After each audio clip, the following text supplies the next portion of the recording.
Hi, David Breslauer here from Merlin 1. I want to show you how to add and use the taxonomy feature in Merlin 1. In this case, taxonomy is referring to a hierarchical use of metadata. So for example, I have this photo on the screen here, and I'd like to add a taxonomic term to it. So I'm going to make sure that editing is turned on. Notice my pencil tool is red. To turn editing on, you just choose turn editing on or off. This is a toggle. And then in the taxonomy area, click the plus button to add a new taxonomic value, and you can pick from the existing list if you have existing taxonomy fields. So for example, as I go through here, I could look at park unit, for example, and go through and choose a particular taxonomy. But in this case, I want to update my taxonomy list. This is kind of a hodgepodge of different hierarchical taxonomic terms I have right now. So what I'm going to do is, rather than using one of the existing taxonomy fields, taxonomy values rather, I'm going to add a new one. So I'm going to do that by clicking the plus button without having anything else selected here. I'm going to click the plus button. It's blank. And I'm going to add hierarchical terms. So I'm going to type in national park, and I'm going to add a pipe symbol, okay? And now I'm going to type in Wyoming. And then I'm going to add another pipe symbol. And then I'm going to add in Grand Teton.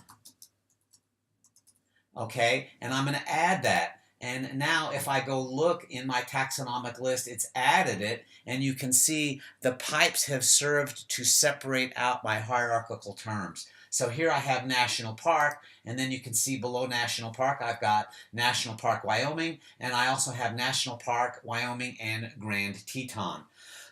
So it's quite easy to add hierarchical terms, and so if I wanted to add this particular one to this particular photo, all I have to do is click add, and I'm going to say done, and you can see I've got my hierarchical term here. It's in a bubble, and so it's all now part of this term, and simply turning off editing or moving to another item on my screen will cause those hierarchical terms, taxonomy edit, to be saved. Okay, now if I wanted to add another taxonomy term, I can do that. So I'm going to add the plus button, and again, if I wanted to add something from my list, I can do that, or I can create something new.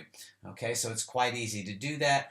We're just going to add the hierarchical term logo just to get something new added up there. I'm going to click add, and we're going to say done. And now notice I have two different taxonomic values in here. I've got the hierarchical value of National Park, Wyoming, and Grand Teton, and I also have the hierarchical, the non-hierarchical term, in this case, logo.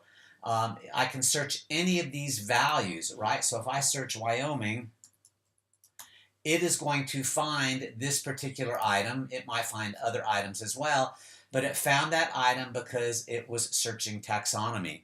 If I want to search taxonomy specifically, I can do that by going to the plus button here, selecting taxonomy from my list, and again, I can choose to add from my taxonomic list, and so I can go to National Park, and maybe I want to use National Park Wyoming Grand Teton. I can add that, say done, and now when I run my search, it's going to only find that particular value because all of the hierarchical terms are true, but I could have also gone with less hierarchical values. I'm going to remove this one, and I'm going to say I'm looking for National Park, and I'm just going to choose National Park, and I'm going to click add, done, and run my search.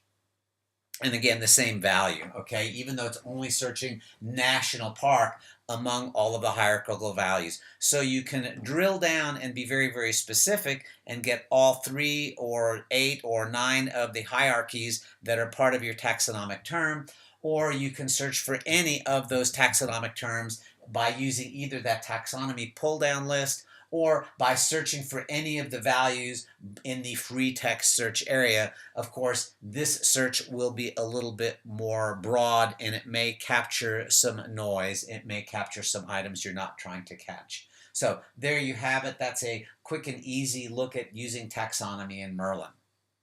Thanks for watching.